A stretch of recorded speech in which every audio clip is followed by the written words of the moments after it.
가급적이면 임기 전반에 초반에 외국 정상들 간의 정상회담 교류는 좀 최대한 많이 하려고 합니다. 힘들긴 한데 사실 임기 후반에 가면 사실 그게 뭐 그렇게 효과를 보기 어렵죠. 이미 다 조치할 수 있는 시간이 다 지나버리기 때문에 초반에 많이 하려고 하는데 육체적으로 좀 부담되고 어렵긴 한데 또 여러분들은 매우 어렵긴 하겠지만 좀 앞으로도 좀 더 자주 많이 나가게 될 것 같습니다. 또 많이 초청해서 많이 오시게 되지 않을까 싶습니다. 네. 네, 네. 또 다른 기자분 여기 앞에 머니투데이 김성원 기자님.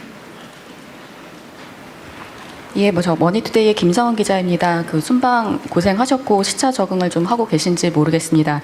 저도 첫 번째 G7 1박 4일 일정 갔다 오고 이번에 갔다 오니까 감회가 좀 남달랐는데 대통령이 조금 더 솔직하게 두 번째 G7 정상회의 이제 참석하시고 나니까 좀 느낌이 어떠셨는지 자유롭게 말씀을 부탁을 드리겠고요. 그리고 책임감 있는 역할을 해야겠다고 하셨는데 2년차 외교 구상은 좀 어떻게 두고 계시는지도 조금 더 구체적으로 말씀해 주시면 감사하겠습니다. 네. 그리고 한 가지 더 질문을 공교롭게도 이번에 양자회담에서 캐나다 총리와 그리고 독일 총리를 둘 다 만나셨는데요. 캐나다가 60조 잠수함 사업 최종 사업자 발표 앞두고 있는 가운데 만남이 없기 때문에 저희도 관심이 컸는데 혹시 좀 긍정적인 결과를 기대해도 될지 좀 그런 분위기가 감지가 됐는지 좀 말씀해 주시면 감사하겠습니다. 네. 우선 쉬운 것부터 말씀을 드리면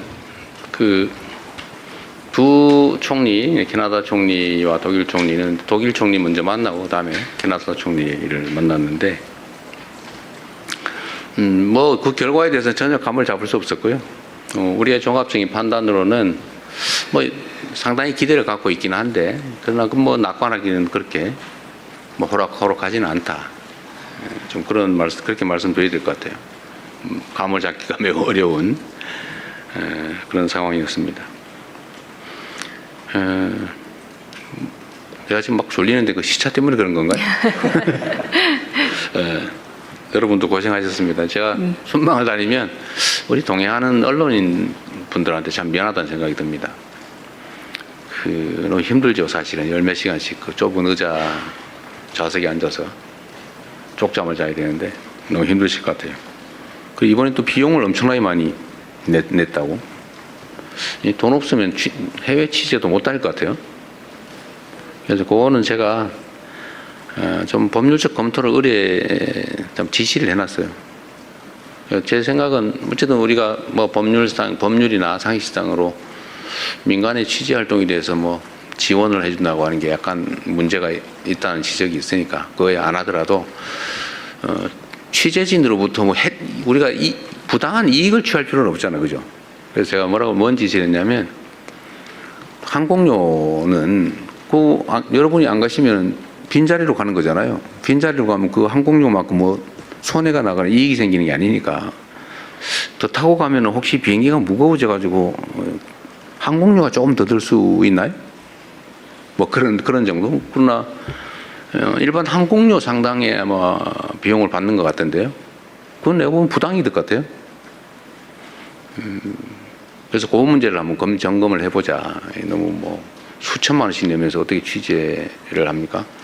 이게 여러분들 영업활동이라고 보면 안 되잖아요. 이게 국가를 위한 공동체를 위한 공익적인 측면이 있고 정부 입장에서는 이걸 많이 홍보를 해야 되는데 여러분이 또 홍보를 대신해 주는 측면이 있기 때문에 뭐 어차피 빈자리로 가는 거 그 비용까지 일반 항공료를 받는 거 좀 문제가 있어 보여서 지적을 해놨다는 말씀드립니다.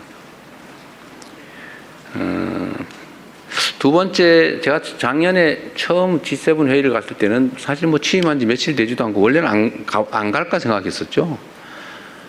초청이지만 안 갈까 생각했다가 이게 매우 중요한 회의라서 어쩔 수 없이 갔고 또 뭐 이렇게 처음 보는 사람들이고 다 외국 정상들이 뭐 여러분도 뭐 개인적으로 사람을 처음 만나면 좀 어색하고 불편한 것처럼 뭐 국가 정상들도 사실 처음 보고 그러면 막 쑥스럽고 어색하고 그래요.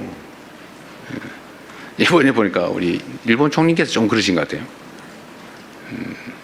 아마 그 G7 회의는 처음이었죠. 늦게 취임하시면서. 어쨌든 그러나 이번에 이제 두 번째는 거의 뭐 다 만나봤던 긴 시간 얘기를 했던 분들이어서 더 깊이 있는 대화도 가능하고 또 정서적 교감도 훨씬 더 쉬웠던 것 같습니다. 또 앞으로도 계속 노력해야 되겠죠. 국가 간의 관계도 정상들 간의 정서적 유대와 교감이 매우 크게 영향을 미칩니다. 이번에 제가 사실 매우 고마웠던 것은 이태리 측의 그런 뭐 배려라고 할까 그런 거였죠. 우리 교민들이 여러 가지 저한테 민원을 냈는데 그 중에 하나가 이제 우리 국민들이 연간 100만 명 정도가 이탈리아 관광을 갑니다. 그러니까 거기 이태리에 있는 우리 재외 국민들 또는 동포들이 관광 가이드를 하는 경우가 많은데 그게 이제 시험 봐서 뭐 자격증을 얻는데 되게 어려움이 많대요. 이제 그 얘기를 했더니 그 얘기를 하고 난 다음에 주말인데 밤에 관광청에서 우리 교민들 중에 그 일에 관계된 관광 가이드 회장인가 그분한테 전화가 왔다고 해요. 앞으로 이렇게 한번 처리하자. 뭐가 문제냐. 뭐 그래서 제가 그 다음 날 낮에 월요일 날 간담회라고 했는데 전날이니까 일요일 날 연락이 온 거예요.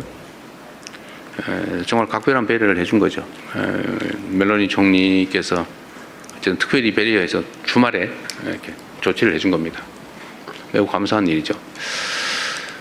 그게 아마 서로 간의 신뢰와 교감 때문이 아닐까 그런 생각을 합니다. 그리고 초감가상각제도라고 하는 것도 우리 대한민국 기업들은 배제돼 가지고 혜택을 못 보게 돼 있어서 엄청난 부담이었는데 저번 1월 달에 총리께서 방한했을 때 제가 그 문제 지적을 했는데 그 사이에 몇 달 사이에 법률 개정까지 다 끝내가지고 대한민국 기업들의 그 수출품에 대해서는 똑같은 유럽 기업과 똑같은 혜택을 주기로 바꿔놨더라고요. 그래서 제가 하원 의장하고 면담이 있어서 고맙다고 그랬더니 원래 이태리는 원래 이렇게 일하지 않는다고. 이건 정말로 특별한 예배라 그런 말씀하시더군요. 그래서 말씀드리고 싶은 것은 정상들 간의 잦은 교류 그리고 정상들 간의 정서적 교감 이게 매우 중요하다. 앞으로 더 많이 노력해야 되겠다 그런 생각이 듭니다. 아주 뭐 몇 년 동안 또는 십수년 동안 해결되지 않던 아주 묵은 숙제, 난제들도 정상들 간의 대화를 통해서 많이 해결을 했어요. 지금까지도.